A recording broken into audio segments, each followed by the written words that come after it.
Many. So, we are recording. Ladies and gentlemen and ladies, all fly nerd and nerdettes, you now tuned into the Fly Nerd Group. WFNG. Yeah. What's good, y'all? What's happening? What's up? What's good? Man, it's a busy weekend. Before we get into that, the introductions are in order. Absolutely. You know, it's a lot going on. We are the Fly Nerd Group. I am Cosmo Galactus. I am Sean Moon, giving the Intergalactic Roadhouse. Fresh out the Royal Rumble and that of the realm of Godzilla -1. It is I, Chauncey's Pride. It's I, Chauncey's Pride. What's good, fellas? What's up? Chilling, man. Adjusting a little bit. Live adjusting on set. That's how we roll. Fix the plane in the air. Yeah, you know. Right. Fix the plane in the air. All the groom. I'm used to my gremlins. I'm going to bring them back for 2024. Y'all thought I was sleeping. And then the Gremlin Hunter shall return. Bring it. So, yeah, we got a live show today. You know, we do this all the time. We come on YouTube and talk the latest in comic book and hip-hop entertainment and news and everything else in between. We are the Fly Nerd Group. This is what we do.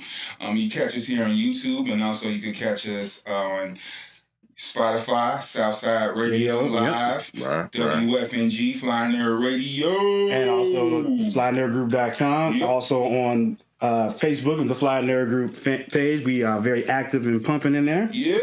And we broadcast on Sunday Channel. We everywhere. We're trying to be everywhere. What is it, Visa? Everywhere you want to be? Yeah, that's right. In some places you don't. Right. Dang it. Oh, man. So we're going to kick it off today real light. Light first, and then we're going to get into some other shit. Heavy. Yeah, the heavy. Shout out to Madlib. Speaking of Madlib, we'll just kick it off like that. Freddie, Gibbs, Madlib. Tenyata too. Well, actually, it's Tenyata.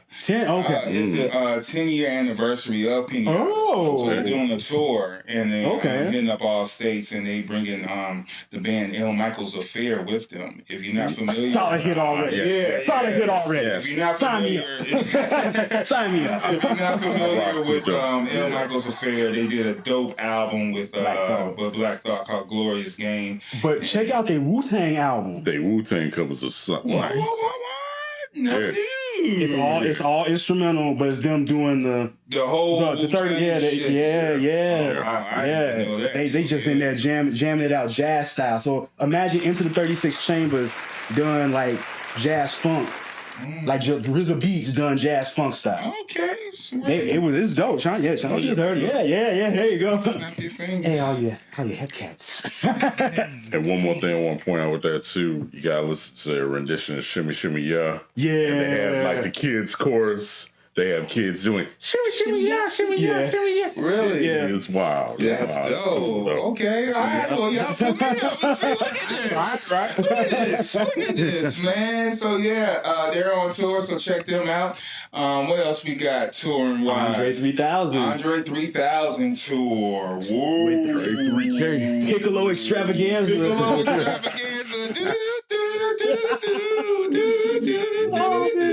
You get to hear it live. Dave Chappelle should click residuals on that one. Hey, be quiet. I don't want him hunting me down. But man, Andre 3000 announced a tour, New Blue Sun tour. He's hitting up a few states and actually sold out everywhere. Sold out in a day. Well, he had 3 shows in Chicago. One is at Thalia Hall. The other one is at Sawshed. And then one at Garfield Park Conservatory. $125 a pop. And buddy. It's sold out in a day.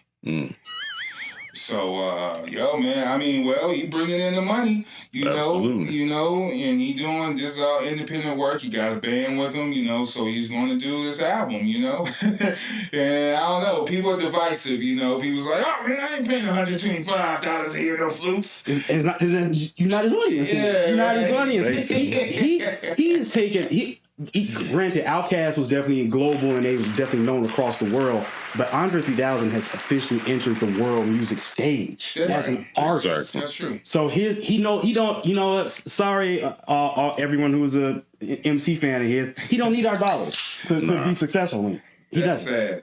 He doesn't. He don't need it. He has moved on, and that's what he felt he had to do. And while I get it, a lot of people disagree. And I'm definitely, saddened that we didn't get another album from him. But he do enough features that you can almost put together a Andre 3000 album with all his features. Yeah, that's true. Right. That's true. You can't do features, but people want to hear the raw. You hear this guy, you know him for these bars and stuff like that. So I understand. Like I said before, when his album dropped, I understand both sides of the situation.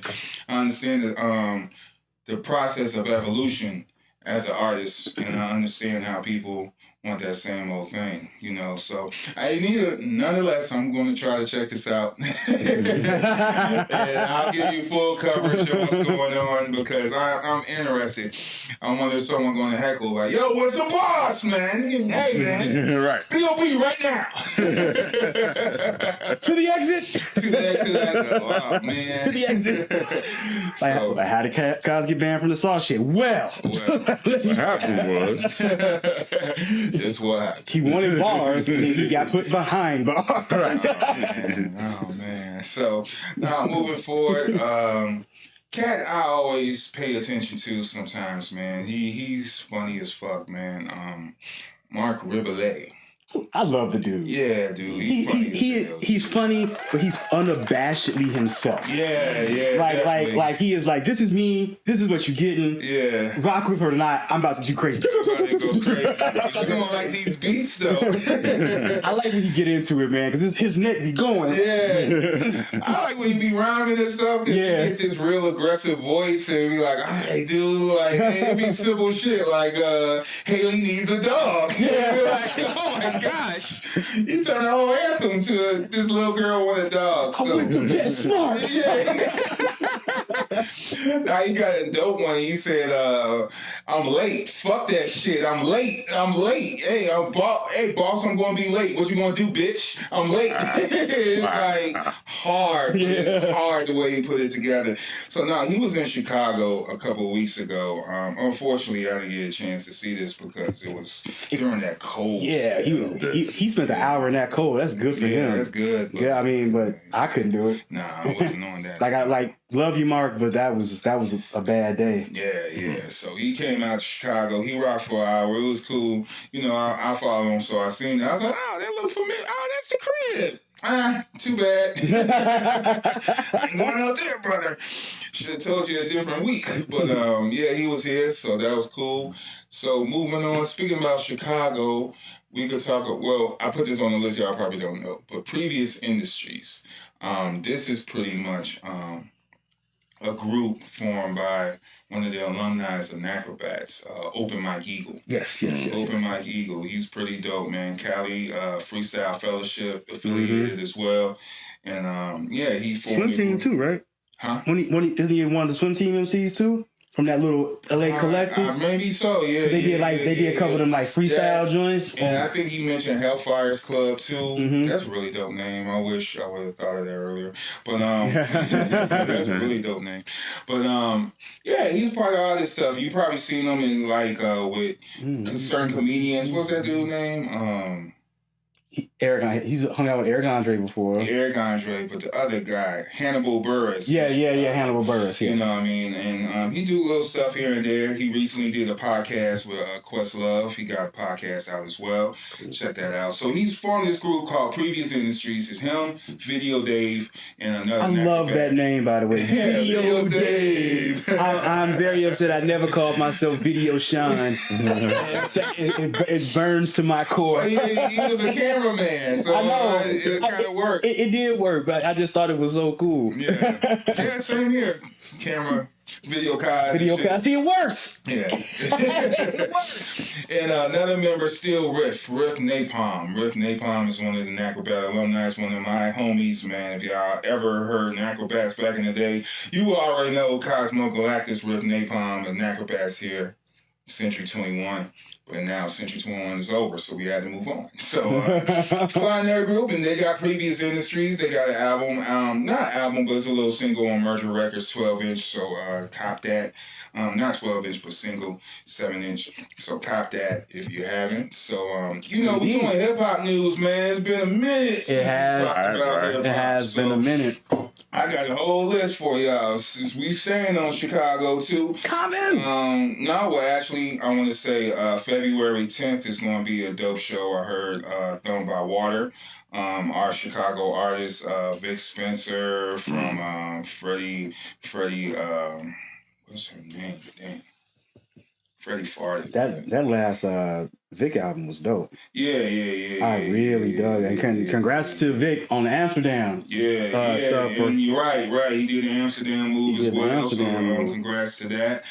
Chicago making moves, man. So we out here. We trying to do our thing and shit. So check it out. February, I will have more details next time, but February is going to be a big show at the Sub T featuring a lot of Chicago artists, so check it out. I can't pull the info up right now, but February 10th, I believe, it will be going down at the Sub T, and more Chicago news. We staying on Chicago, motherfucker. Southside, in fact. Veteran MC, Common, he actually dropped a book, like last week. Okay. Called As We Rise or Till We Rise or something like that. And it's pretty much is a really conscious book. It's a pretty healthy about talking about self-health, therapy. The common standard. And the common standard. The common standard. Common standard. No puns intended. So check that out if you haven't. He had did some book signings and stuff out throughout New York. Nice. But in the midst of that, we found out that he's doing an album completely with Pete Rock, producer Pete Rock. Common and Pete Rock. Well, they teamed up on Dreamer Believer for a couple tracks. Yeah, that's right. And then Common was on that solo Pete Rock album with that one beat that doo doo doo. Yeah. Doo, doo, doo. And then Big Pun, right? Yeah, I think so. And then isn't Common on one of those Pete Rock Smoke Dizza? Wasn't he on that Pete Rock Smoke Dizza album? I'm not sure. I probably have to check that, but more than likely he probably is. I like the name of the album. Smoke Rock. Yeah. Yeah, it's pretty wild. But check out Common. That should be dropping. I don't know. There ain't no release date yet, but you'll see a video here. It'll happen. Be outside. So hip hop news. Benny. Oh no. What I got a hip hop trivia question. Okay, go for it. Y'all know Czarface, right? Yes. Yeah. All right, and y'all know the guest vocalist on there called Frankie Pulitzer, right? Yeah. Okay. Sounds familiar. Do y'all know his alias? I don't know. Do you know any of the aliases of Czarface? Well, Spectre Deck, 7L Esoteric. Right. Yeah. So those are three main components. All right. Yeah. But I've seen the name Frankie Pulitzer on songs like featuring Frankie Pulitzer. Yeah. So that guy, technically, and this rumor and Andy sent me this, so that's the only reason why I'm saying it. Frankie Pulitzer is supposed to be an actor. Actually, he's in the MCU now. It's Mr. Venom, Tom Hardy. What the hell? Yeah. Oh, damn. Tom Hardy, surprise. Right? Surprise. You could kind of look at people and tell if they got bars or if they used to rap, though. And I swear to God, it's some type of thing I already seen in Tom Hardy and the way, he was doing Venom and shit. And it was just like, dude, there's something about this dude. And Mad Max is like, something about this dude, man. And there was a rumor that, he used to rap. And he was in a group. He had these real obscure names and stuff like that. And he actually dropped a mixtape before, too. But it's under these obscure names, so you never know. You know what I mean? Right. But, he got bars. And you heard him, I'm a Czarface fan. And I 100% believe to this, right, and you can't tell me otherwise, that Inspector Deck made 7L better. 7L was already dope. Now, there's no knock on 7L. He was already dope. No doubt. But now? It's the pressure. But see, now I feel like a little bit like Deck. trying to keep up with him now. Because 7L be going. Well, it's the teeter-totter thing with MCing, right? So you're in the group and you are who you are, but you got this group member that's part of this big group movement, you know what I mean? And this particular member is pretty efficient when it comes to these bars, especially opening a song. Yeah, he's the leadoff man. Yeah, he's the leadoff man. He's the leadoff man. He's the leadoff man. So, hey man, so many times this man gonna lead off, and then you gonna have to catch up your slack, or you just gonna have to work hard, man. And that's what we're saying. Put in the work. Yeah, it's sharpening your sword. So, you know, you going. You know, you mix it up, but I think every dope MC in the group should influence that next part. Yeah, like Killer Mike made LP better. Yeah, okay. And to me, LP made Killer Mike better in a different way because he took him off format. He took him off the Dungeon Family format and put him on something different. Very uncomfortable. Yeah, like different. And look what happened with Run the Jewels. Yeah. They became a success under their own. They didn't have to do nothing extra, but be what they was. And you know, a lot of people don't really talk about LP as much. Like everybody put Eminem as their first and stuff. LP don't get that credit. Like, is he a dope MC? I think LP is dope. Like, okay, do he cross that border and shit? Like, I don't look at LP like he does not cross. He's not a pop bridge. Yeah, okay. He's not a pop bridge. LP is an MC 100%. Not saying that MC is, not saying that Eminem isn't, but LP definitely. Come on, like his "Fire in Which You Burn," like those early company Co-Flow albums. Yeah, those early Co-Flow albums. Co-Flow never get talked about, man. That Co-Flow should have trained a lot of you MCs. I dare any MC now, these new MCs listen to Co-Flow and get it. Right. Man, that's tight, man. Those words. What was that joint? In the end burners? Man, yeah. I'm in the circle, dot, dot. Nobody can touch me. That's when he put Morse code in bars, dude. Yeah, dude. When that shit hit, all the MCs, it was like, you know, that sign on Fist of North Star, like, ding! Yeah. Everybody tuning in, ding! Oh shit, because that particular song had everybody gas. Yeah. Yeah. Throw that beat on, that instrumental on, and everybody about to go crazy. So yeah, dude. And then when LP dropped that one solo album that had Dead Disney on it and all those other joints. That's his first solo album was not Funk Culture Plus. It was Fantastic Damage. Yeah, Fantastic Damage. Fantastic Damage went hard. Yeah, that was super tough. Went hard. Don't make me bite your face. Oh, I mean, LP is responsible for giving Cannibal Ox shine, and Cannibal Ox the vast head, all them cats is dope. But that's just one of those movements that doesn't get enough shine. And to me, Run the Jewels, while they get talked about, they don't get talked about enough. Nah, because they are really dope and they sell out arenas. Yeah.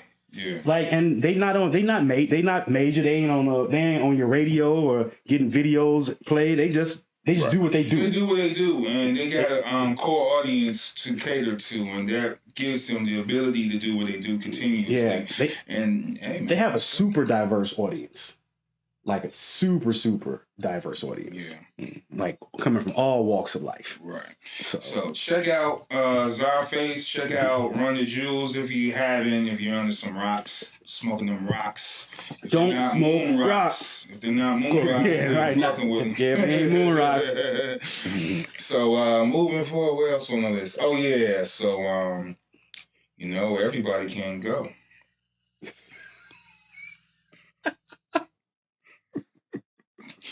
They can't. Can't go. Shit. Everybody can't go. Everybody can't go. Everybody can't go. Shout out to Benny the Butcher, man. He dropped a new album on Def Jam. This is Def Jam release called Everybody Can Go.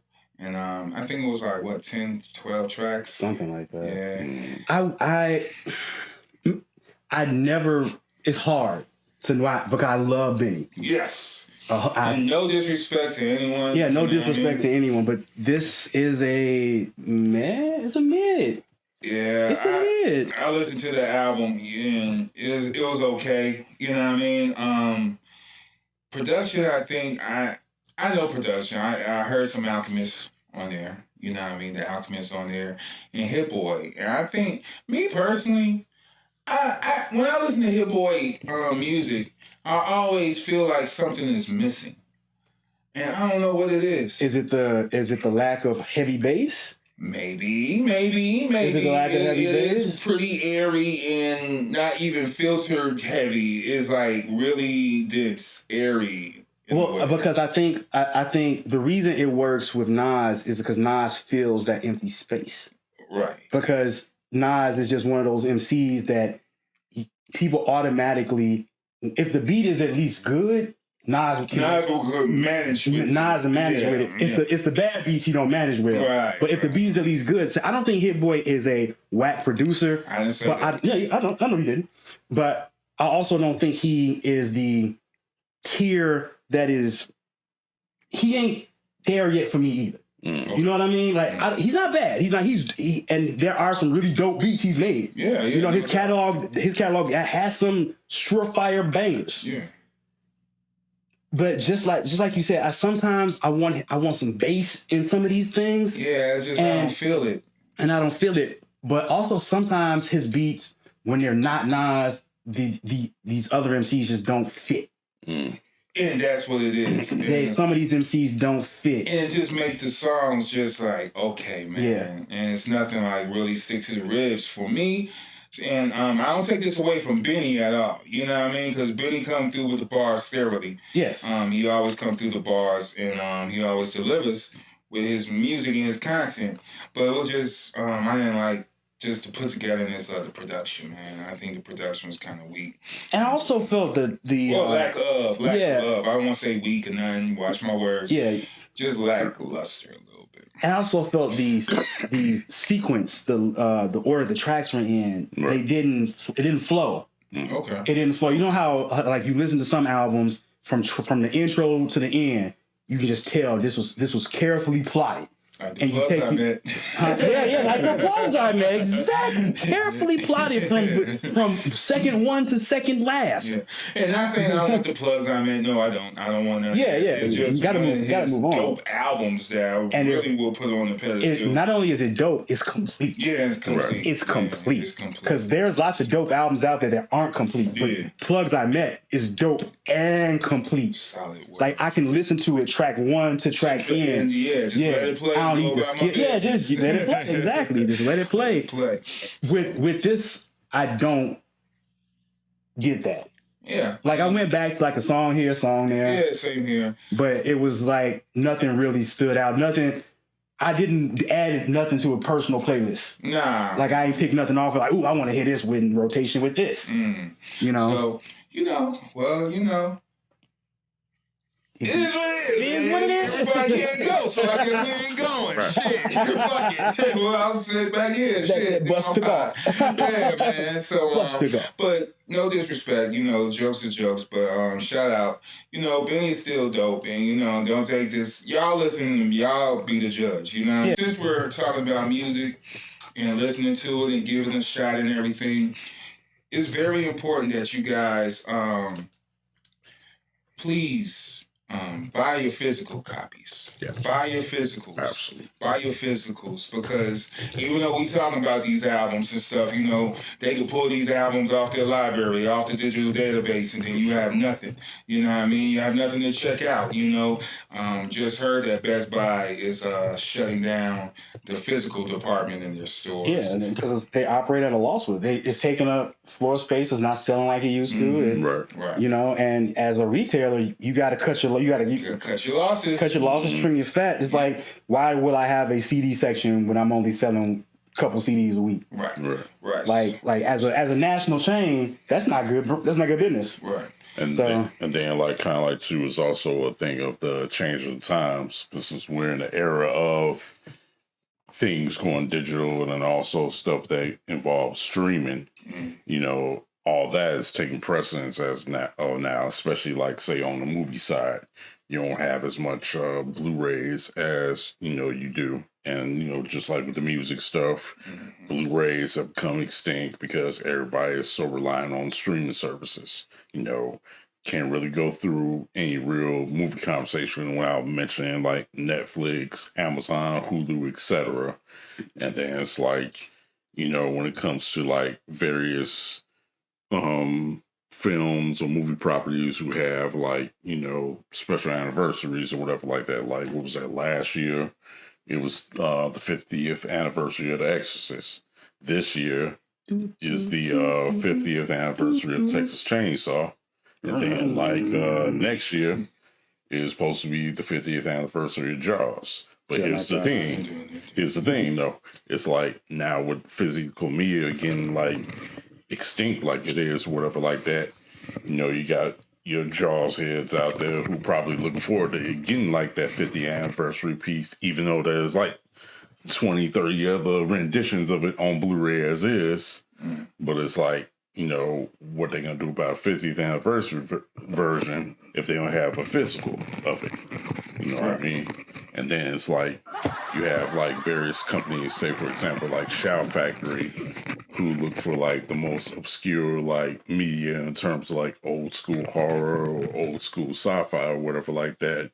Now you gotta rely on like independent companies to get your physical media. So what do we do about that? Do you see Target moving into this and Walmart and all these stores? I think some will. I think some will, some won't. Right now, it's gonna sound weird saying it out loud. Right now, books outsell CDs again. Yeah, because people still buy books. People still buy books. Where? People still buy books. Where? Everywhere. Everywhere. But then again, he got a point on what he's saying that because, back in the day or some time ago, we had Barnes & Noble, we had... Barnes & Noble, we had... who else? So what we had... People Barnes & still... Noble, Virgin Megastores, Virgin Megastore, yeah. I knew the Virgin Megastore. I knew that too, but it was fun to go to. It was fun. It was fun to go to, but I would walk around. I had a conversation with Lupe Fiasco in there. That was my first time meeting Lupe up there. Oh, okay. He was just in there. Right. I just bumped into him. Yeah. The thing about the Virgin Megastore, as I walked around, I was like, who wants all this Ben Sherman stuff that y'all just taking up precious floor space with? And who... That long-ass escalator. Yeah, that escalator took you up 3 floors. Like, this is a waste of space. Who designed that? Oh, man, that was fun, man. But anyway... It was fun, but... So these stores depleted. No more bookstores. No more... Well, no more big chains. It's mom and pop. And mom and pops. Stores. Yeah, the mom and pops. Go to the mom and pops and get your vinyls and all of that. Right. Which is not bad, per se, if people really go to the mom and pops because you support small business. Absolutely. There's nothing wrong with that. Same with comic books, too. That's one of those formats that hasn't suffered so hard from the digital hit because it's such a collector's market in itself that... While yes, do comics get scanned and digitized? They sure do, and I'm guilty of some things I don't want to collect. I will buy digitally. I'll buy a digital comic if I don't want to collect it. But the ones I really want to collect, I go out and buy. And most comic heads have stayed true to that, which is why Wednesday people still in the shop. Yeah, comic. But remember that. Remember Tuesday used to be New Music Day. Yeah. And that don't. But now they flipped it to Friday. Now it doesn't even matter. Yeah, it don't matter. Because it's not even a consistent calendar of music to be dropped now. The labels is all, it's Wild Wild West, man. We talk about Benny album, that's Def Jam, but he dropped several albums, you know what I mean? On his own. So we're just talking about that particular album, but he got so much other stuff. All of them have so much other stuff. If you was anyone working on music, you can put it out. You don't need no fucking music. You don't need not even the process of CD. Or anything physical. Yeah, you can just pop it up there. Pop it up there. It exists. It exists. So, but control your IP so it can't be snatched because these people who control these companies and shit, they can shut shit down. They can pull your shit. They can ban you. Any little case, what it is, you don't have full ownership, and that's what it's all about. Is getting full ownership and getting these control of these IPs and put it in your own favor because they can snatch this shit. So it's always best if you have your music, save it on the external hard drive. You know what I mean? Save your games. You know, save them on external hard drive. Save all your shits because everything. Yeah, they can snatch that up. You know, or they can shut it down. Or you get confused. You see like DC movies all on Netflix and shit. Be like, well, what's the point of paying for Max? Right. If all the DC movies is streaming already. But I cackle like that. I don't know what I enjoyed. That was a good one. I enjoyed You that. went straight to the soul. Deep dive. So man. So yeah, just be careful with that. Be careful with the AI. Be careful with all of that. Protect your IPs. Protect yourself. Get physicals. Yeah, protect your neck. Protect your neck. Protect your neck. So what's been up, y'all? So let's get into some fun shit. Oh yeah. Let's get into this. Godzilla. Matter of fact, I'm just gonna put the mic down and call Chauncey. You went and saw Godzilla -1 recently. Yes, sir. Black and white. Right now. Saw like the black and white rendition of Godzilla -1. I've heard basically from word of mouth via shout out to my peeps on the workspace. A couple other people I know who saw it earlier before. They've told me how magnificent this was, and me being a Godzilla fan like many others who grew up with him, you gotta show the representation. My favorite one is basically him versus Rodan. Okay. What about you? Ooh, Godzilla, nice. I am a big fan of Godzilla versus Mechagearus because it was the first time. It's the first nice one. Yeah, because that's the first time you really see him take a hard L. Like he took a hard L against Mechagearus. Yeah, that's true. I do remember. He took a hard L against him. That was one of those that was like, is he really gonna come back from this? Like, or is this it? Right. We done yet? No, we got more. They had much more in store, but yeah, Mechagearus came at G-Man's neck. I like that one. Yeah, I like that one too. So, all right. So, what's about -1 though? What's up? Man, well, the thing that I think is wonderful about -1, not only just based off the word of mouth I heard and I trusted, it's like this shows and proves that when it comes to something as great as Godzilla, you gotta let, Japan cook with their properties. Because, Quiet as Kept is a Japanese property. It is. Very much so. Over time, we've watched it, through the syndication on like Channel 32 back in the day and things of that nature or whatever. And yeah. Channel 66. Channel 66. WGBO. Yeah. Exactly. WGBO. They also had wrestling too, didn't they? They did. Yeah, they had one of the extreme wrestling. Yeah, they had one. Yeah. They had somebody. What was the one that Booker T was part of? WCW. Yeah. Yeah, they had WCW, didn't they? I think they did. Back in the day. They before it moved to 80s, early 90s. Yeah, they had it. Wow. Okay. But anyhow, it's like it shows and proves that you gotta let Japan cook what they sell, because when we do the Americanized rendition of Godzilla, like the last 3 movies, I admit looks good. But in terms of the fluff with the, human storyline and things of that nature, it kind of bogs it down. With -1, they tell a human story but it's told right. Because this takes place post World War II. And the Japanese already took an ass whooping.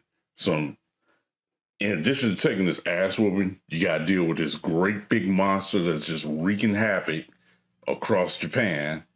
And it's okay, we getting messed up in so many ways that it's ridiculous. So what we got to do to, take care of this mofo? Because, we've seen Godzilla angry, but this Godzilla is probably the angriest I've seen him. Well, so why so angry? Well, wouldn't this be the one? Because if you go by the original lore, this is the one post World War II, this would actually be the one that Perry Mason fought in the original Godzilla. Perry Mason? Yeah, the guy who played Perry Mason. Raymond Burr was in the first Godzilla movie. Okay, all right, yeah, that's what I'm like. Perry Mason. Well, the actor who played. The actor, right. That was my auntie favorite shows. Oh, okay. When you said that, you gave me a lot of flash. Like, what? Godzilla was in court. What are we doing? He's like, did you destroy the tower?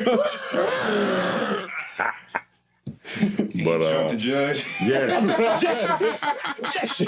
He jumped the Godzilla all along. Oh, man. oh man. But what I just love about it though is just the sheer rage he expressed and what have you. Just just wasn't holding back whatsoever. And one of my favorite parts, which we're seeing right here, is when his spikes pop up and light up with the blue. It was like, this puts Kamehameha to Dragon Ball Z shame. That's how cold it was. That's his commentary. Right.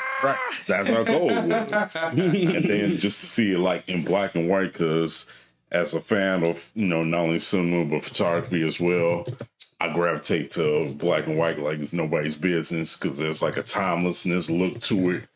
And especially on a cinematic scale, no matter what time period you tell it from, the black and white is just sheer beauty on this. It almost gravitated me to not only the time frame in which Godzilla -1 took place, but also gave me a reminiscence of, say, like Akira Kurosawa's Seven Samurai. Okay. That's how cold the black and white was on this. So it's like... Now, when you brought up black and white, we about to get into photography talk now. Oh, here we go. Because I love black and white. Same, bro. Same. When I work on my photography, when I work on film, I always just keep in mind that I'm going to take away the color. Yeah. And I tell people that, like, it's cool, it look nice, it's beautiful, vibrant, I love it. Exactly. I'm going to get fucked up dark. But the contrast out, baby, you just don't know. I want to see every texture and crack, because I feel like with black and white, it brings so much emotion. You know what I mean? It does. It can pinpoint emotion. It can direct emotion. And with color, everything is just attract the eye, stimulates it. Yeah. But with the black and white, it just tells the story. Like they say, black and white, man. This is just black and white.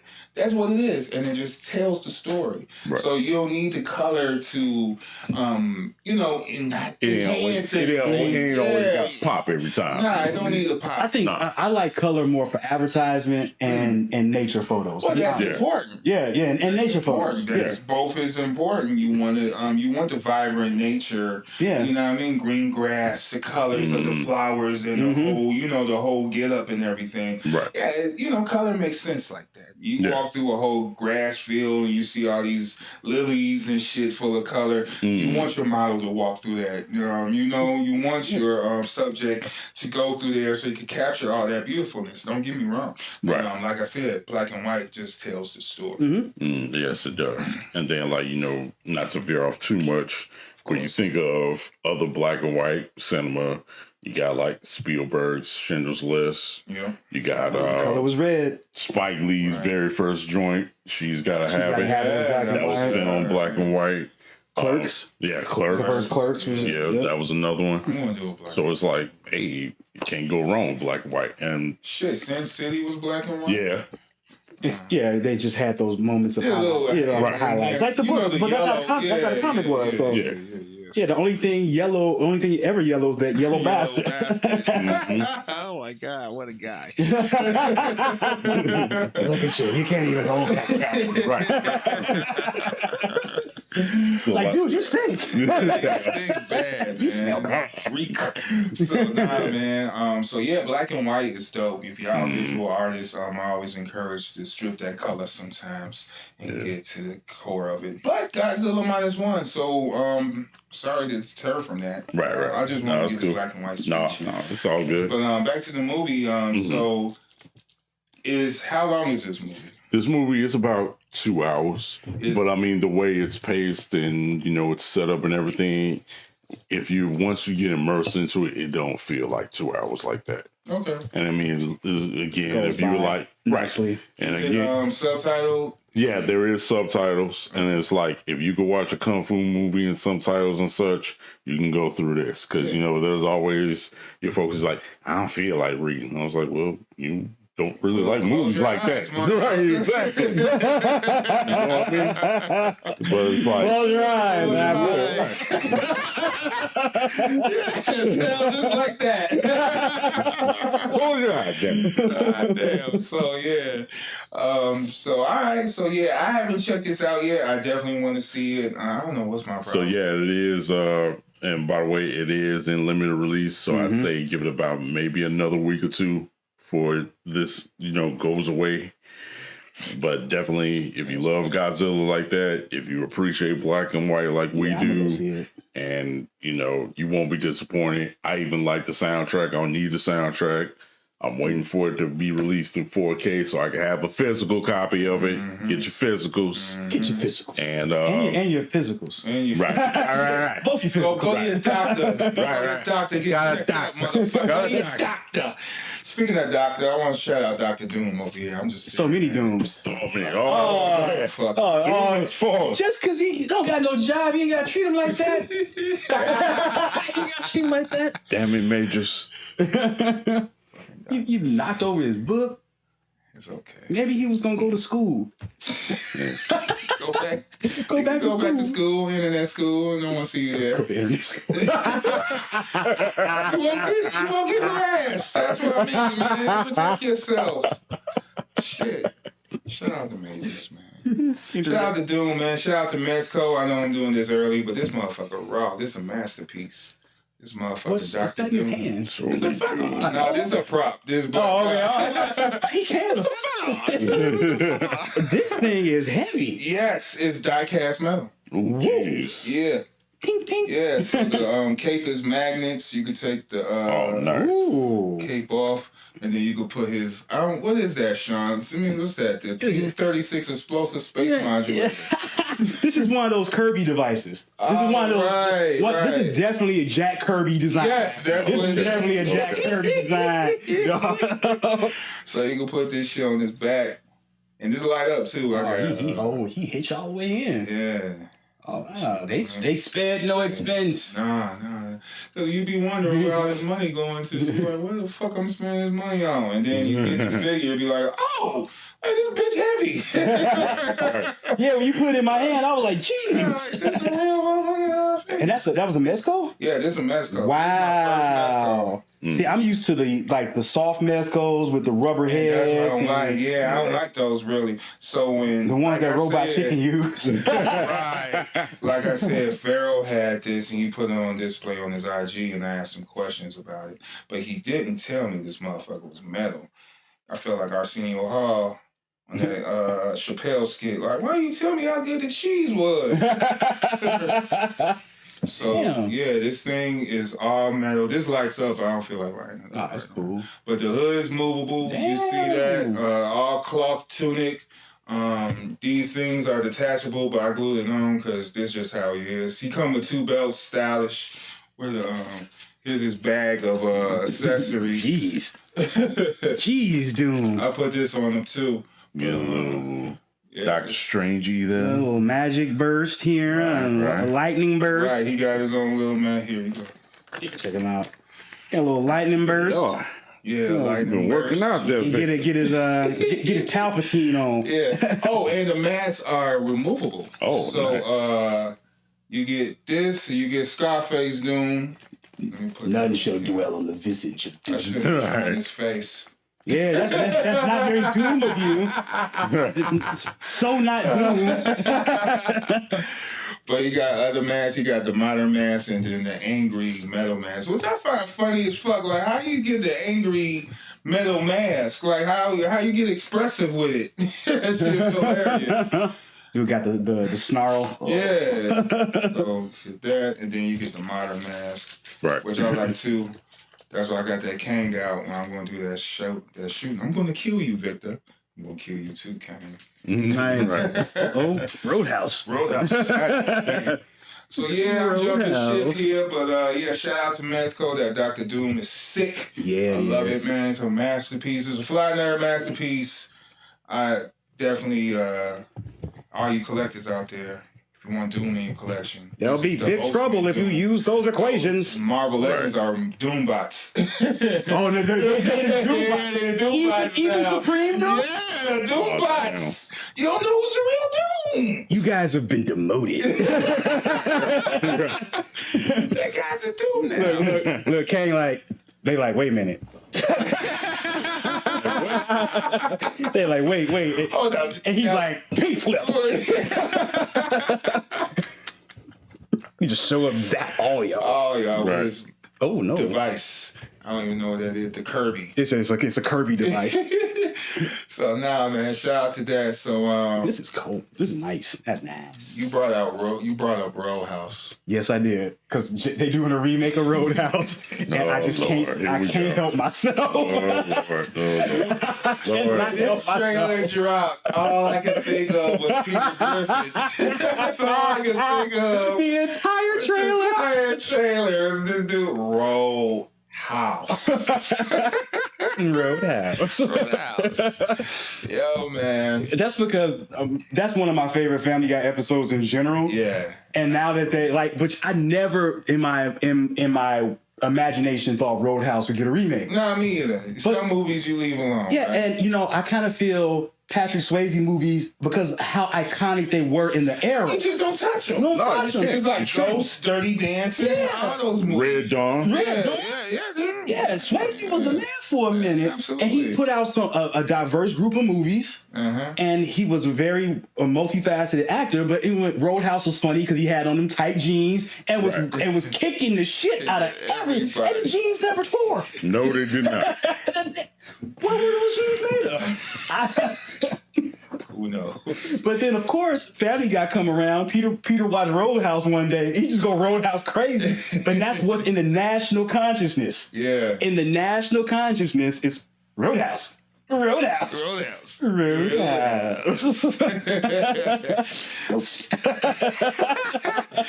So this is a remake of the classic movie Roadhouse, and it features Jake Gyllenhaal, and it's this look interesting though. Yeah, they're adding an MMA feature to it. Big MMA feature to it, and a lot of fighting, a lot of scuffing. Colin McGregor is in it. I think old girl from the Suicide Squad. Ratcatcher. She's in it. Yeah, so got a few people in there. This is what's the director's name? Doug Liman. Now he did the Bourne movies. Okay, right. Now he was tripping over this movie. Really, yeah, Doug Liman. He was tripping over this movie because this is supposed to have been theatrical release, but Amazon stepped in and said, "Well, we got it from here, bud." And relax is Roadhouse. Right. Relax is Roadhouse. So it's not getting theatrical release. So Doug was silently protesting this movie. He didn't want to promote it and talk about it, but he feeling his heart that this is a dope movie and it deserves a theatrical release. In which, hey, you feel about that with your shit? That's how you're supposed to feel. Yeah, there she is, right there. I mean, he has a right. He definitely has a right to feel that way. But I mean, these days, distribution and line and things have changed, as we was talking earlier. Just things have changed, and when you're dealing with a major studio, and this is not some rinky-dink production company that happened to catch a hot deal. Right. This is MGM. Been making movies since movies came out. Right. Oh yeah. Right. Yeah. Been making movies since movies came out. Their own streaming service. Yeah. MGM has their own streaming service. So at that point, you at the whims of the board of directors. Yeah.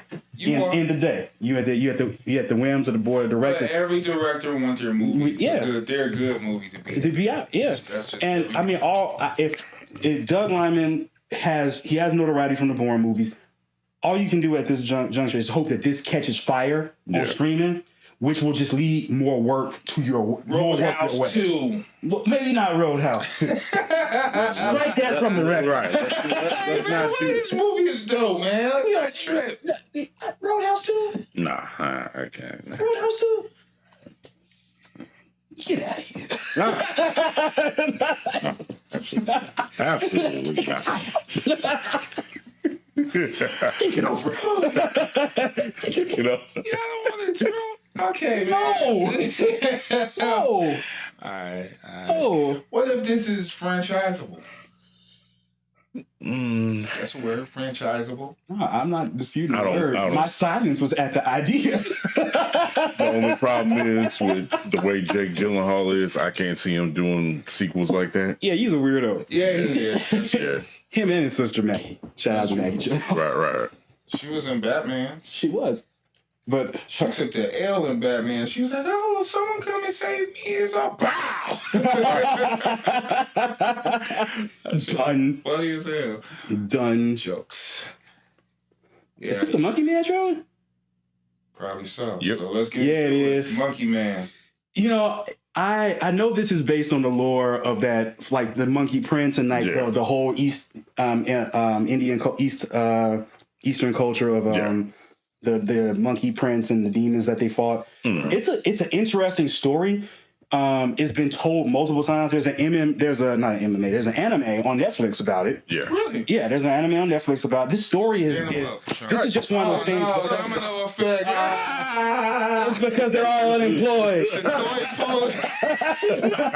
toy Everyone got fired. Whatever. But yeah, this is a popular myth in Indian culture. Okay. About the Monkey Prince and his war against the demons, and so this is a look into a culture that we really, as Americans, we just kind of think is all Bollywood. So this is them saying we got other stuff. And Right. you see it was directed by what's his name? Well, Dev Patel Dev directed Patel, it, but Jordan Peele is the money Producing, behind it. He's right, producing it, and so normally I like the story overall. I don't know how this movie's going to come out, obviously, but it's an interesting story. It's Indian folklore. Normally, whoever is the chosen Monkey Prince has a lot of magic powers and can fight really well. Really? So it's one of these movies. Yeah, it can be. Who knows how they're going with the lore and what they're using it for? Are they using it in myth, or are they just saying he's that on the streets? You know what I'm saying? Like, it's hard to can't really tell. Oh, he fucked that up though. Oh, yeah. He hit that glass hard. But I'm salty look too. But I'm interested in it because it's rare that we as Americans get movies from Indian culture that aren't Bollywood. That's right. With the dancing and the singing, and Right. this seems to be different, and so I'm intrigued. Are those movies patronizing? Not when they actually are coming from there, no. Okay. Not like because a lot. You say American and shit. Yeah, well, they bring over the because they like the Bollywood, the dancing, and but Slumdog Millionaire at one point was the height. Yeah, movies from that. Everybody was like From over there, all over there. Yeah, everyone was all over Slumdog. That's true. And I feel like in recent releases from the East, we're starting to get more diverse as they're starting to go into Korea, Thailand, Vietnam, and you're finding so much more lore because because these are just countries that never got the shine. Right. Exactly. And so like we didn't know their stuff. So now we're starting to get that shine. So I'm interested in it. Gonna see how they do it. It just seems to be fully action, and so it looks like they're going more for the motif in the action movie than they are for the actual myth. Okay. So it seems like that's what they're going for. Okay. So Monkey Man, check it out. When is this coming out? April. April 5th. Yeah. 1, 2, 3, 4, 5. That's my birthday month, so I'm gonna definitely see that. Right. But speaking of Netflix, they got the cocaine mommy herself. Cocaine Mommy. Shout out to Benny the Butcher again. man. Griselda. Senora Godzilla.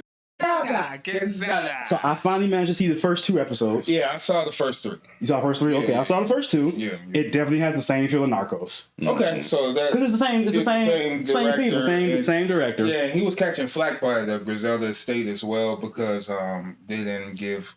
It's funny. He said the son said he did interviews for a year with Universal or something in regards to some documentary, but then they end up turning this into a movie or something. And without his permission, likelihood, and all of that shit as well. So he was complaining about it, but the director said, "Hey, I dealt with this before with Narcos." I mean, he had the whole La Costa Nostra family like that in him. That's what I'm saying. How this dude? He got got RoboCop protection? Like, and maybe he more connected down there than we know.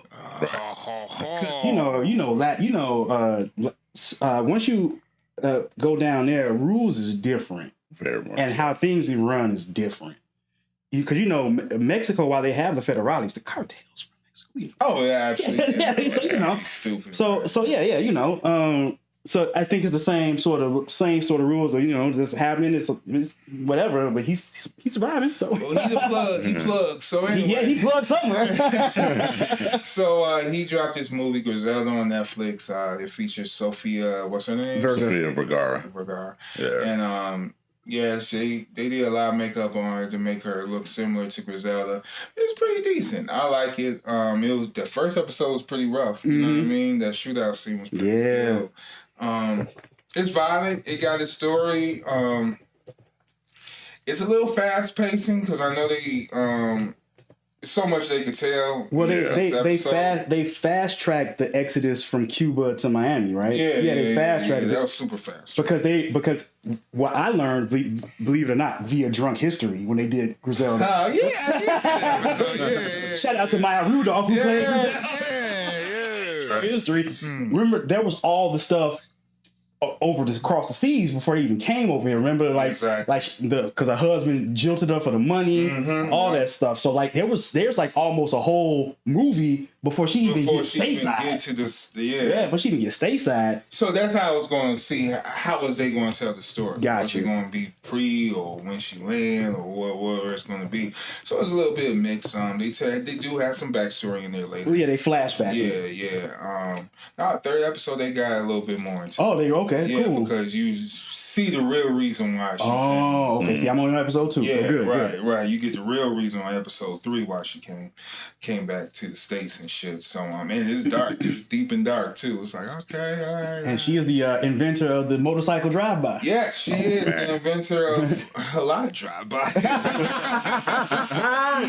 But the signature move was the motorcycle. Her signature was the motorcycle. Actually, and I don't want to spoil the ending, but check out the irony of her creating that.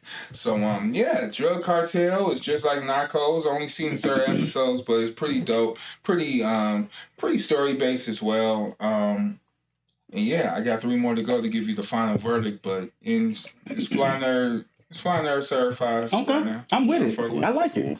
Yeah. I like it. Yeah. Now, moving on from that, still on Netflix, kind of, because we know WWE is coming to Netflix, but y'all got together last night and watched the Royal Rumble. Top of the turnbuckle news, brother. Let me tell you something, brother. So how was it? Me and Chauncey, we hooked up, brother. And let me tell you, brother, it went down like this, brother.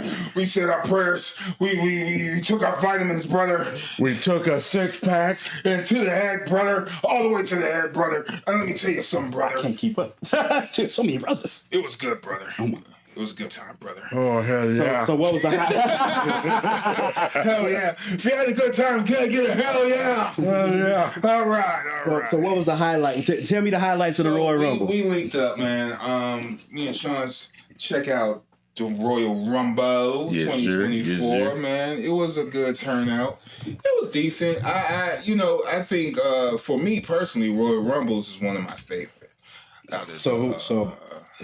The whole things, even from WrestleMania and shit. Royal Rumble is kind of my favorite. So basically, if y'all not familiar with the Royal Rumble, WWE is a tournament match with 30 opponents. They go in the ring like each 10 minutes or so, and you can't pin. You can't pin your opponent. You gotta toss the opponent over the ropes, and they gotta land on your feet from over the ropes and boom, boom, boom, and then you're disqualified. You can't go back in. You can't run around, complain to the referee and none of that shit. I'm going back in. No, you can't. You're going back in. You can't. Going back. You can't. Going back. So I'm redefining the Royal Rumble. Going back. So pretty much last night was pretty dope. It was a 2024 version of the Royal Rumble, and they started off with the women. And the ladies. In my opinion, the women was better than the guys' Royal Rumble. In my opinion, well, one of the women is pretty nice to look at, but they had a lot of surprises and shit going on. Okay. They had a lot more surprises, a lot of more Couple of returns. Yeah, a couple of returns and shit that kept me interested. One of them was Naomi. She had returned. Yep, she returned from her tenure of TNA Impact Wrestling. Oh, so she's from TNA? Well, yeah. Well, that's when, after she left the first go around. Okay. So she was doing her, this past year or so. She, did a thing in TNA under her real alias, Trinity Fatu, because she's married to one of the Usos. Did a thing that became champion a couple of times. Made her come back here to WWE because now WWE's home again for a lot of return of superstars. Pure irony about that is, speaking of TNA, the actual TNA Knockouts champion Jordan Grace made an appearance in the Royal Rumble. Sure. And this isn't the first time that TNA did a crossover with themselves in WWE, because a couple of Rumbles back, Mickie James, who was the TNA Knockouts champion at that time, also made an appearance in the Women's Royal Rumble. Okay. So now, especially post McMahon, with, the business ventures and so on and so forth, there's wiggle room. There's wiggle room for cross. They can do things right. Right. They can do little crossovers if they want to. Crossovers and they could engagement with various other companies. Which is good because I think while the diversity is definitely dope, and it should be different companies doing different things. I like that it's these companies. Actually, I'm slowly getting back into wrestling. I pay attention to AEW now. Yeah. I at least read the news about it. If I don't watch nothing, I read the news. Right. Sometimes I have to ask them, who is this? I don't know this guy. Right. Yeah, I like that with all of this. And that's what I was telling him. I was watching. I was like, I ain't too familiar with everyone. You know what I mean? Right. I don't know the backstories and all. I had to watch some of the wrestling recently just so I know who's all in the Royal Rumble. These guys, these Uso brothers and shit. Yeah. And they finally. You think as kids, they just this is our dream. We just about to do this. Yeah. What do you mean, wrestling? Yeah. They was Well, actually, they're interesting. The Uso brothers, all of those motherfuckers are related to The Rock. Yep. So they just following behind The Rock. Big brother made it, so I'm going to make it. Yeah, all the Russos, those are Umaga kids. I did not know that. Yeah, and they are related to The Rock. Even Roman Reigns, right? Yep. Roman's cousin, the Usos, Solo Sikoa. And actually, these are Rikishi's boys. These two in Solo Sikoa, they're all Rikishi's boys. Yeah, so it's all relation. Yeah, man. Well, all right. But this relation date back further than that because, one of the ancestors, who's actually an ancestor now, rest in peace, Jimmy Superfly Snooker. Hey, Jimmy Superfly Snooker? Yeah. I like Jimmy Superfly Snooker.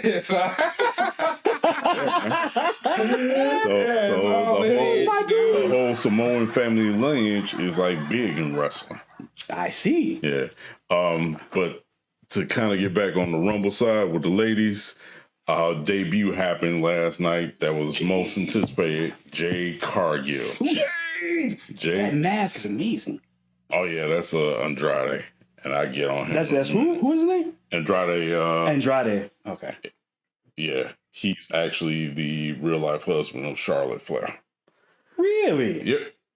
Yeah, he was dropping all this news. Ric Flair's son-in-law. But anyhow, Jade Cargill, she finally made her debut WWE after months of just constant TV appearances. But they had to build it up. It's all business. Build it up. And even her move. Well, this is how I felt about the Royal Rumble, because usually when I used to watch the Royal Rumble, when motherfuckers was in that ring, everybody be standing, boxing. Right. Like, whoa, what's going on? It'd be so eye-stimulating because everyone's fighting at the same time. Now it's more performance-based. Yeah. Do they still run hardcore down into some people? Some people. Because I still have in my memory a random Royal Rumble. The Ultimate Warrior thing. He was like a flash. Why they was all in the room, still in the ring, and this nigga still doing the ropes and all that. Like, he's literally crazy. All right, I love it.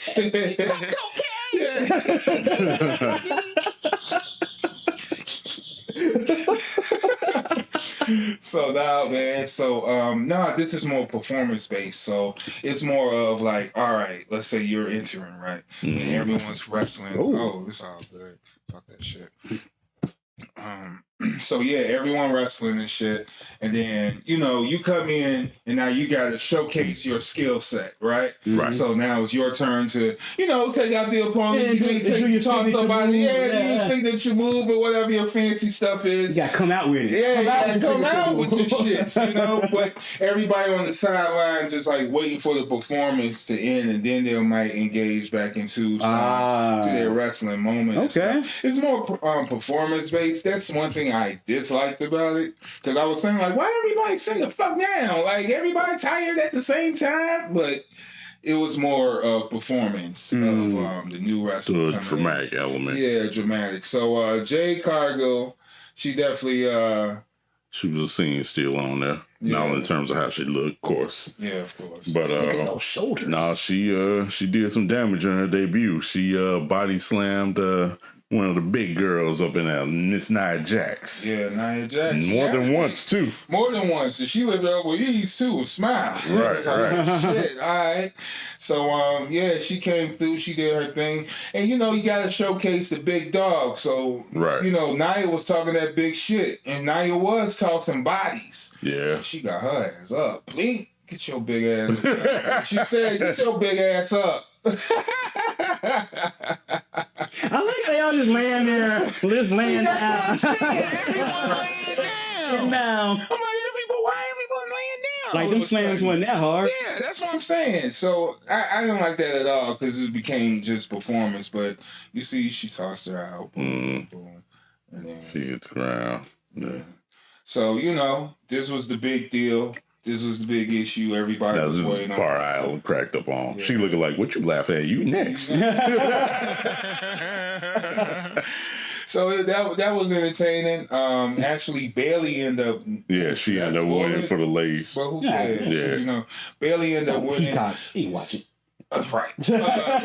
Sometimes this is what I like about the Royal Rumble, though, because even though Jade came in, she didn't win. Right. And everybody expected her to win and toss everybody out. It's not about being the strongest sometimes. It's about being the smartest. Yep. And it's a strategic thing. And old girl Bailey was tossing bodies out the whole rip, to a point where she was joking, but she was like, hey, watch me win this Royal Rumble.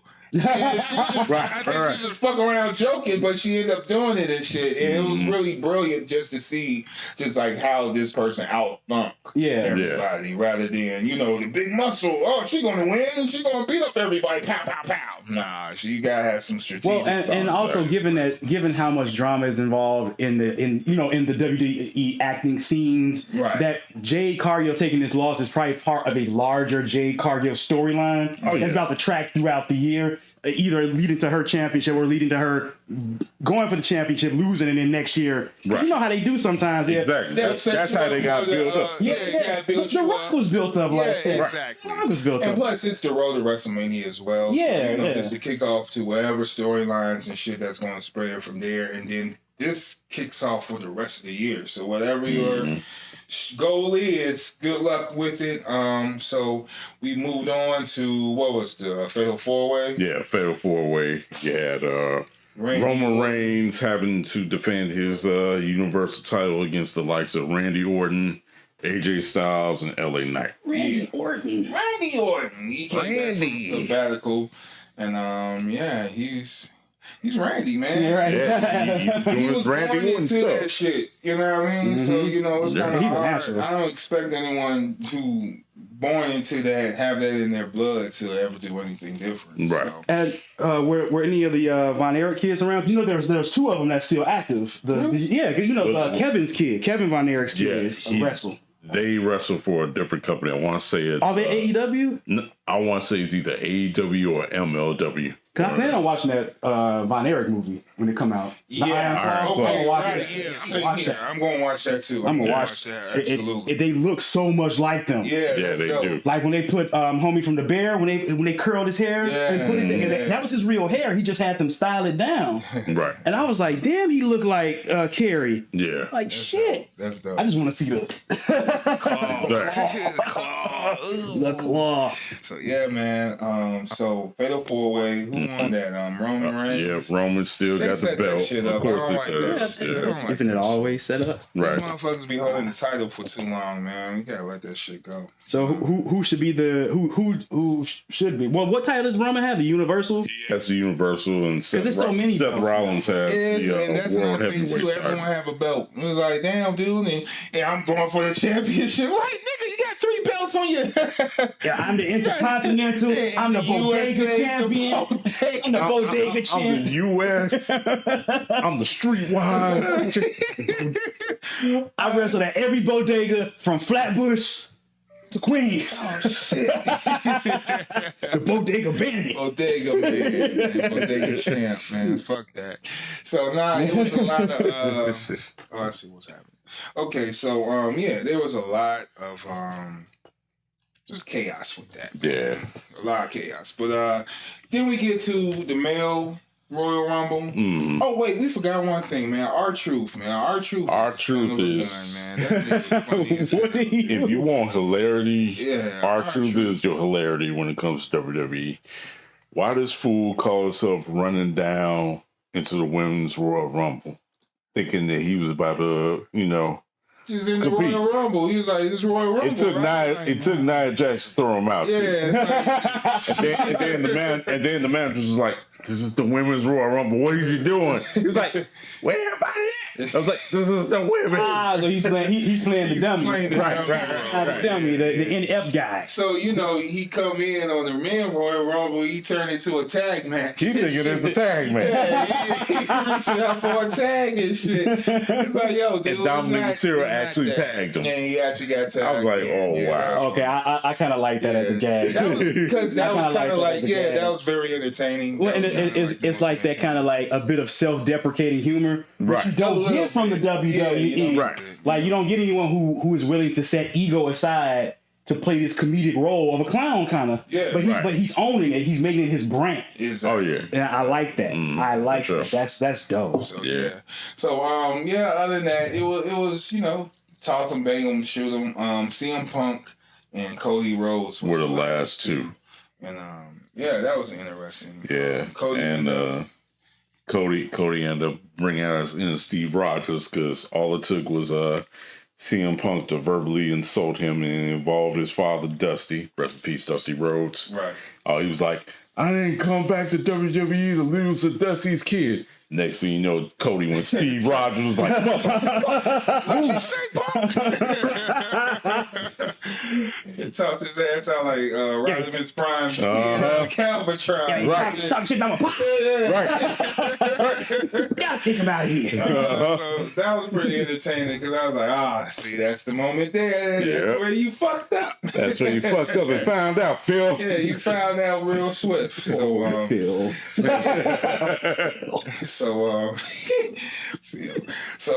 CM Punk lost. Well, that don't mean he losing. He's probably still going to WrestleMania. You just gotta choose the other wrestler that Cody ain't going to. The champion that Cody ain't. So I've been away from wrestling for a while. So this determines your placement in WrestleMania. Well, if you win the Royal Rumble, then you get to choose your which champion you want to go to battle with WrestleMania. Yeah. And if you're the runner-up, you get basically the leftover choice. Yeah. Okay. All right. So, All right. I may go home tonight and tune into a little wrestling before I go to sleep. Might watch me a little slam-tastic wrestling. And even though it is, been semi-predicted, it's a good lead-up because, as you know from months back when Punk did come back, and you saw Seth Rollins with his great big outburst, this leads up to that. I got you. Seth CM for all the marbles. Right. For all the marbles. Pretty much. That's So all Barring that no injuries. little real life drama stuff gonna play out on the greatest stage of them all, WrestleMania. Right. You know, I would care more about CM Punk if he just hadn't right out admitted that he was doing it for the dollars and he don't really care. So it's like, okay, why should I care about what you do then? Right. That's what he said recently. Yeah, right? he's like, I came back for the money, and not for the love of the sport or love it. Like, Right. granted, get paid, dude, but you put it out there like, He was like, I ain't here to make friends. yeah, I'm just here for Do the you show. expect anything else from that man? That Huh? CM Punk, Chicago, just raw. I mean, he's just an With the asshole. Jimmy dabs, that's all, He's just an man. asshole. I mean, everyone in it for the money, motherfucker. Right, we know Like, that. I wasn't doing it for the art no more. It's 2024. Right, but I hope we- your we- business is right. we know that, but he was kind of like, his whole attitude in that particular interview was like, I'll just collect the check. I really don't have to wrestle nobody. So it's like, He don't though. yeah, he's like, know, I'm not- he'll be I'm not all right. check. He'll be all right. This whole year, he gonna probably wrestle like 2 people, 3, yeah. and then three do a whole at bunch of times. promos. Yeah. Right. Yeah. So, because they don't have to do the same like from the Roddy Jada too. Piper days where they was Yeah. wrestling Right, they had to wrestle all the time. 24/7, Every week, yeah, right. to move your rank up. Now He you was already wrestling all the ranked. time. It's just about that time when you going to meet your opponent. Yeah. Same for Jade too. I don't think she gonna do too much wrestling per se. She's probably gonna come around do promos Yeah. and shit like that. And what's going to be interesting too, though, because there was a recent announcement that with WWE making the moves that they're making now, they're going to try and make it a little more sports centric. In other words, you probably don't have to wrestle weekly or whatever like that, or whatever particular opponents are going to be faced off against each other. You know, they'll get that little time frame where they train for the match, this, that, and the other. They're probably going to add in stuff like statistics and things of that nature to, you know, Well, make it they a had little more that. sports. They had that at one point when ESPN was covering them, and then Right. Vince being who he is, Well, which we'll get to that in a minute. We'll get to that in a minute. But Vince being who he is and who he Right. was at the time, Right. he was like, he's like, nah, I'm gonna pull my coverage, Right. and I'm pulling my coverage, and you'll never get to see us ever. and I'm gonna start my own, because that's when he started that channel that was supposed to be like 24/7 wrestling, all 24/7 sports. and just wrestling, like just wrestling. WWE Network. Yeah, the WWE Network, which failed. It's like and so he wasn't licensing it. He wasn't authorizing footage. Fired. I was like, why would you? I was like, ESPN is the biggest sports network in the world. Why would you pull?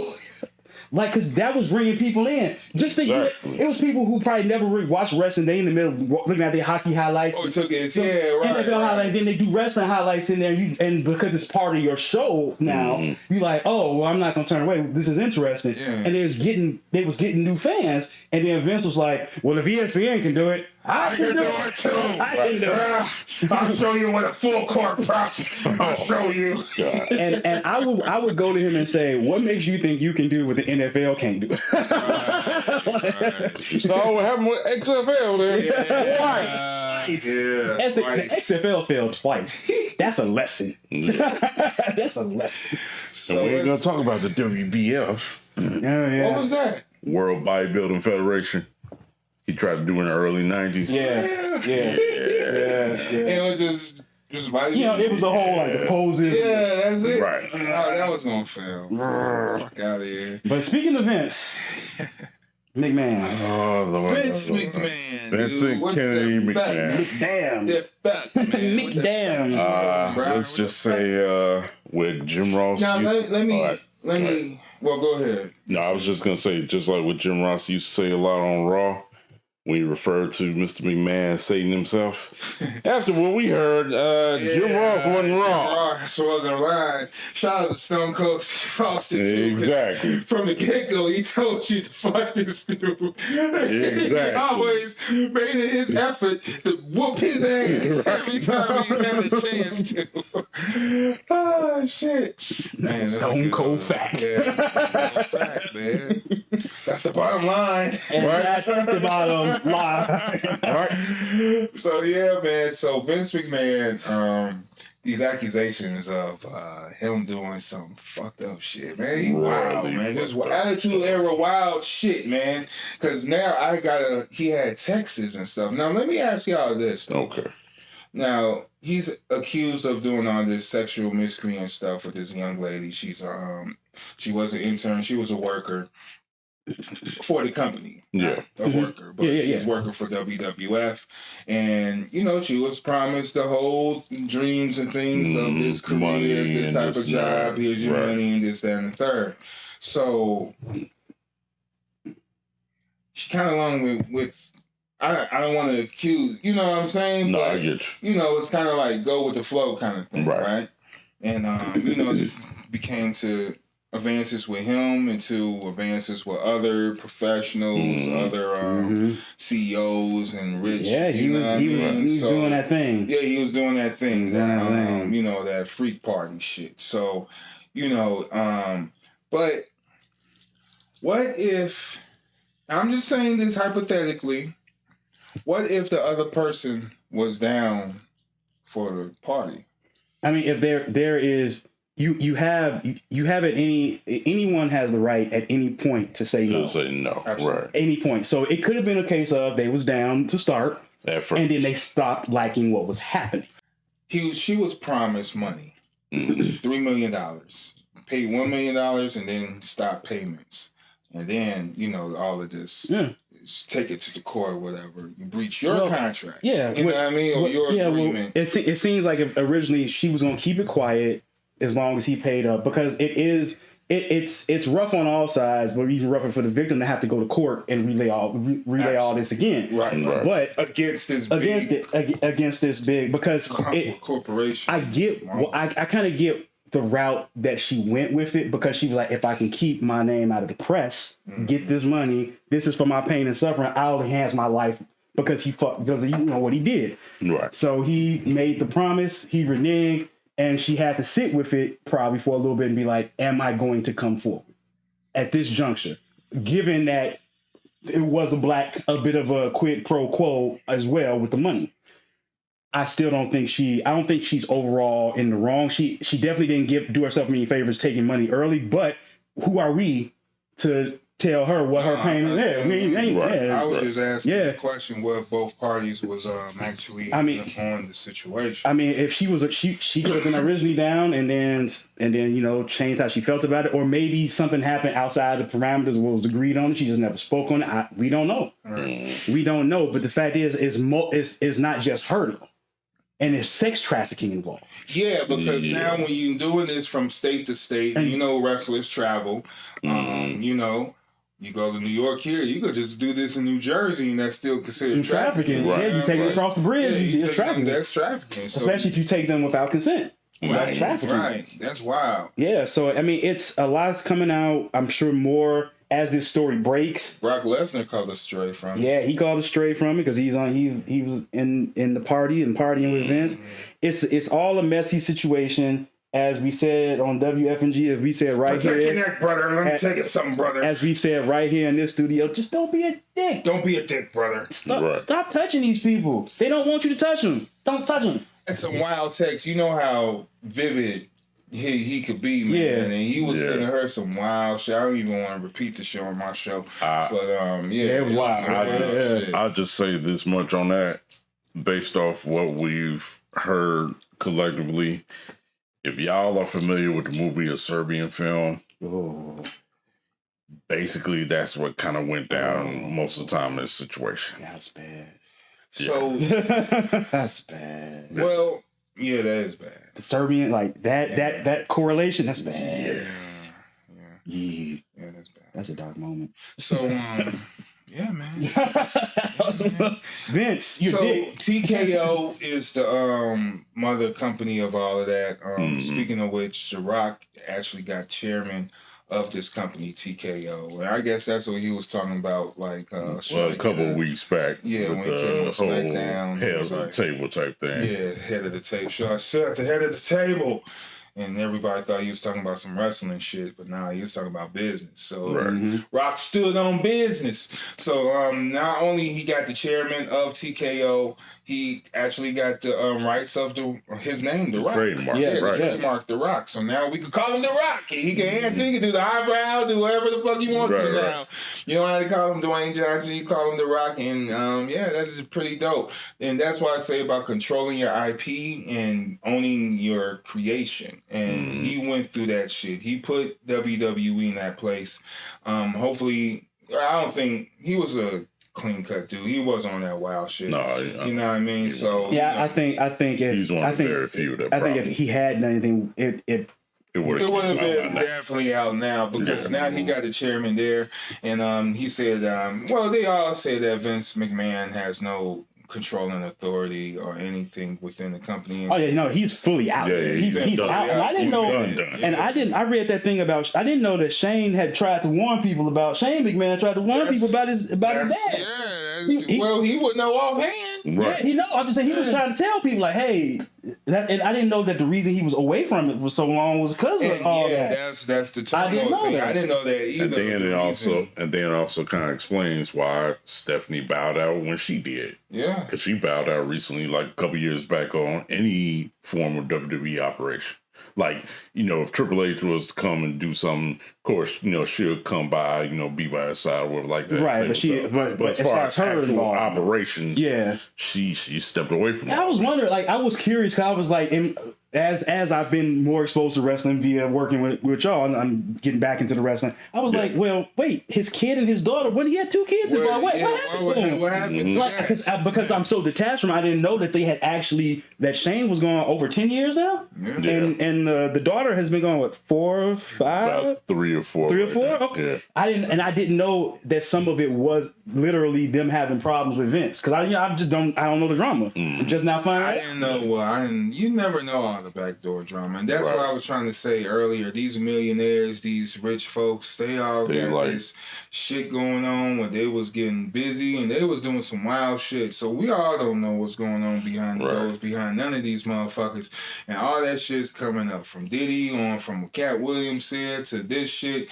And it's going to be more. Because, all these motherfuckers are in parties together. You know what I mean? Keep in mind the Epstein stuff also. Shit, dude got $83 million to pay, so it's all there you go. So that's the key of the Flying Air Group. And Spy Vince. Spy Vince. Later, loser. But that's good because he was had a whole clamp over that company, and like you said earlier, the whole exchanging with TNA. Maybe they could get with AEW. Well, they got Jay from AEW. Yeah. You got to work. And you want to build a sports league rather than anything else. And if you want to do that with other wrestling companies, that's the best way.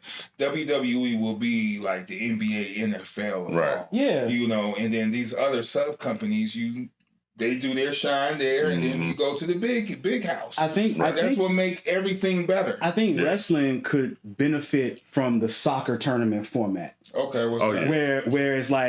Where it's like okay, like when they do soccer, they field the teams, and when they do the tournament, they're like boom, boom, boom, boom, and then you eventually make it to the World Cup. Okay. I think they should do that with these various wrestling companies because it would benefit everybody.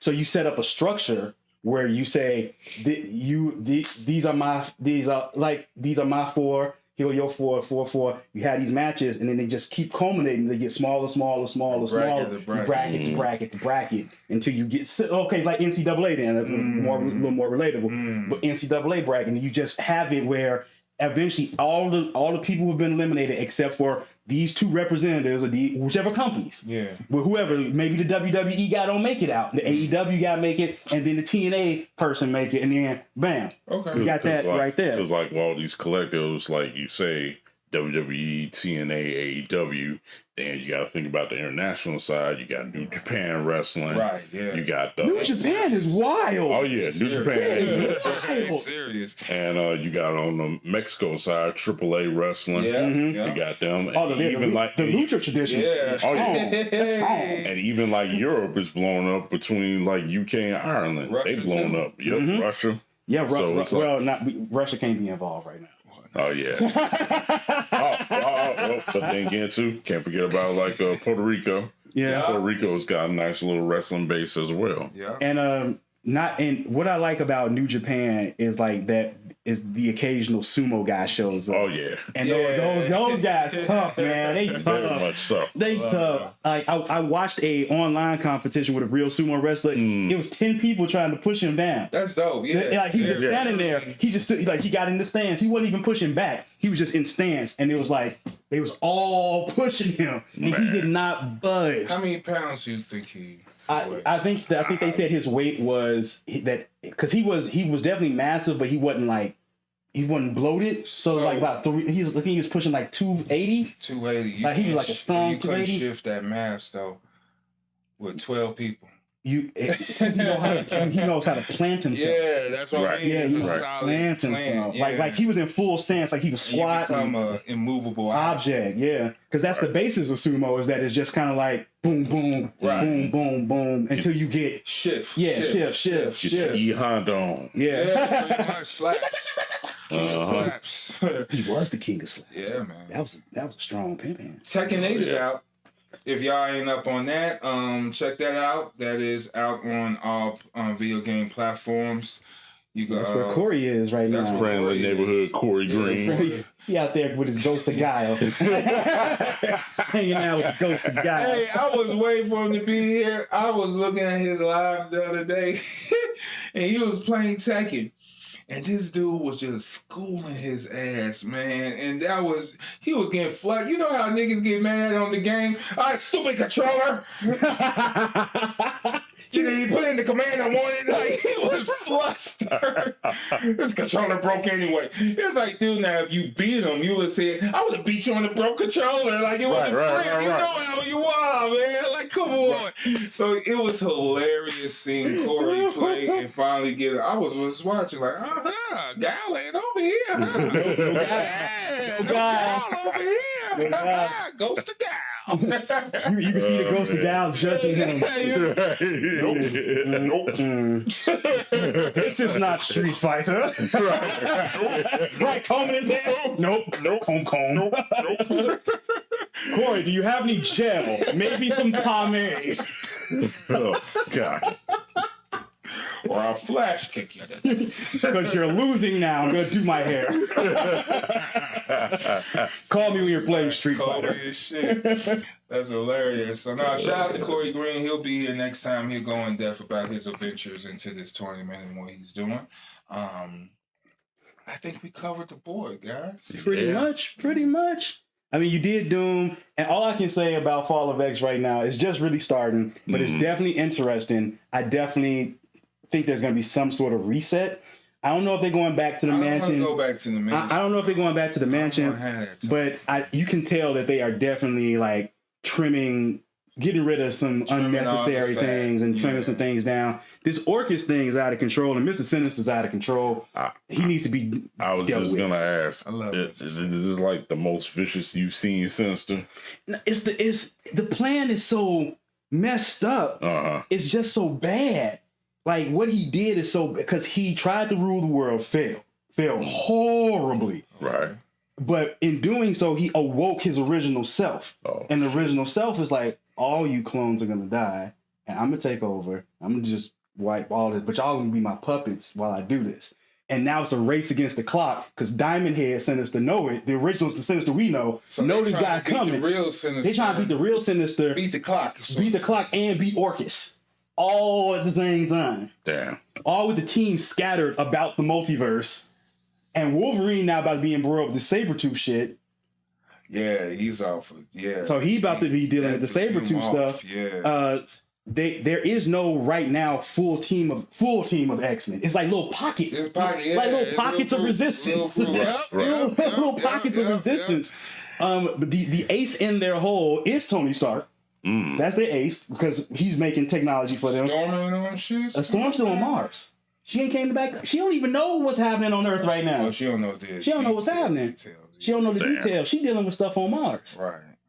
She dealing with her and Apocalypse up on Mars dealing with stuff. The G's upstairs, though. Oh, we need the G's downstairs. Oh, I mean, do I think before Fall of X is over, we'll Storm? Of course. Yeah, I know they all going to team up and fight the common foe, but it's all about how they doing it. Yeah, that's all what it is. I think also and this is just a pure speculation on my point from reading years of books. So I feel my angle is right. I think they're trying to return to a semi-recognizable but popular lineup. Okay. So I think the way it's angling to me, they're trying to go back to Wolverine, Storm, Colossus, Nightcrawler, Rogue as the central five, with Cyclops and Jean Grey added in. Okay. So that's a hefty team. That is. That's heavy. Well, all the mutants out today, you still going with that 5? Because they the ones that sell. Wait, say that 5 again. Storm. Okay. Wolverine. Okay. Colossus. Okay. Nightcrawler. Okay. Shadowcat. Rogue. Okay. Shadowcat, Rogue. All right, now Jean, Cyclops. Oh, all right. We're probably Shadowcat is definitely. We're probably Iceman. Iceman coming back, because Iceman you can't fully kill him. Iceman is back. Yeah, he's actually back in another part. Yeah. Yeah. Marvel's so crazy. Yeah, you can't die in Marvel. So, yeah, you're right. I'll rock with that team. I think there's more. I think they're gonna have. I don't know what it is. I think because, like you said, they still not. They're not like accepted by the public. Yeah, because Orchis has really turned the world against them, and they don't have any proof that Orchis has done this. Right. So even beating Orchis does not change the public opinion at this point, and the fact that literal foreign dignitaries. We'll see what Tony Stark could do. Well, I mean, Tony Stark can do some things in terms of like speak out for them, but it was foreign dignitaries like presidents, generals, kings killed on Krakoa. Yeah, that's true. And it looks like, remember, all the footage that's been released by Orchis shows it being done by mutants. Yeah. So pretty much they're exiled. Yeah, no matter what. They're. I mean, they have these, of course, like the Avengers believe them. As long as no mansion, I think it's cool. I think they can dip off and find out. Because Magneto coming back too, he's resurrected. We don't know where this is going to go. Yeah, I'm just saying. I feel like they're trimming the team down to a more precise lineup. Of course, there'll be like still 5 X books and different squads, obviously. But I think it feels like they're trying to get back to the core of the pop, like that 80s core, the ones that went to the sewer. The ones that fall from our eyes. And that Storm, Wolverine, Colossus, Shadowcat, Nightcrawler, Rogue. I think they're trying to strip it back down to that. And then with some of these other, like with the X Factors and X Forces, that's where you get your other mutants and get them put on. And the X-Men for years now have had 2 books, both Uncanny and X-Men. And so it'll probably return to the format where there'll be an X-Men team and the Uncanny X-Men team that's different, and like X-Force over there, and X-Factor down there, and then miniseries. Come on, I'm with it all. That's how I think is going. And once again, I could be very wrong and take another dip, because they have also brought back a previous version of the Beast, because Beast then went crazy. I don't know about that now. So they didn't brought back a previous version of the Beast. Why? Where did he come from? Well, the evil Beast had cloned him, but he's like an unfinished clone. He hadn't updated him. So this Beast that woke up in this chamber that they woke up, he's only through his life, his memories only go up to the Beast time with the Avengers. So he's a clone Beast. He's a clone, and now he's learned what Beast has done, and he's hunting himself. So this clone of Beast is hunting original Beast to take him out. Because it only take a beast to kill a beast, huh? Who else gonna think like Hank McCoy except Hank McCoy? Because when you strip the Beast down to just intellect and just reason, like, he's a pretty bad motherfucker. Right. So Jada Toys made this Mega Man. Iron Man. This Mega Man. This shit's dope. What was the name of this one? Iceman? Iceman. Iceman. Yeah. He's man, dope too. Dude, the first 2 Mega Man games are hard. They are tough. I tried to play them again. I was like, oh no, cut this shit off. I was like, how did I beat this as a child? Yeah, I was like, what was I doing? How did you do this? this. Because them jumps sometimes It's impossible. This is. I think it take a velocity thing because you got to jump with the controller. Right. That's what I was doing. That's what I was doing as well. You can't just jump and do it. You got to like jump with the motherfucker. Right. Like serious. It's because he had that weird jump form. Because what was it? He was like he would jump like this, like sideways. The Toyota jump and shit. So man. But I like it. Yeah. So hey man, it's been a blast, guys. It has. Sure. It's been a true blast. Yeah. Shit, like I said earlier at the show, Fly Nerd Group is everywhere. You could catch us Spotify, you could catch us on iHeartRadio, you could catch us on Southside Radio Live. Southside Radio. WFNG, Fly Nerd Radio, dropping every Monday. We have a hot one for you cooking.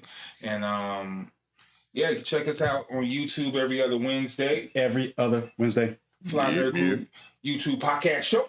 And we doing the fly shit here. And that's about it, man. I'm Cosmo Galactus, the shift leader. Shine Moon serving frakes. Shakes and fries. Frakes. Yeah, I'm gonna make something called frakes. We'll figure it out. I'll figure it out later. Yeah. And Chauncey's Prime. For Any last shout outs though? Any last shout outs? I'm sorry before. I'll do this. Not necessarily a shout out, but just a PSA. Stay strange, be weird, drink water, mind your business. Absolutely in that order. Also, just another quick PSA: love what you love, whether it's organic art. I mean, even though AI is quote unquote the enemy nowadays, if you like something that's cool and it's fan based, show some love, give it a shout out. But at the end of the day, show love to your real artists, collect your physical media, support artists for doing what they do, and leave it at that. Don't be so entitled and, oh, you can't do this and you can't say that because of blah, blah, blah reason. At the end of the day, we all fans in this. That's right. So, yeah, man, like he just said, get your physical copies, do your diligence. As Maxie say, election year is coming up. I ain't going to be here talking about white people and shit. So, you're going to have to do your research and vote for the right people if that's what you want to do. Right. But this world's going for some changes in the next year, like it or not. Going through changes. Shout out Charles Bradley. And Ozzy Osbourne. Hey! Because that's who sang it first. A lot of people don't know that. I know That's a Black Sabbath song. Changes? Yeah. And it's sung pretty much the same way Charles Bradley sang it, just, with Ozzy Osbourne. That's nice. But yeah, it's pretty dope. That's dope. All right, man. So I'm Cosmo Galactus, the shift leader. Shine Moon. Chauncey's Prime. We out. We the Fly Nerd Group. We out. FNG. We out. You guys are so right.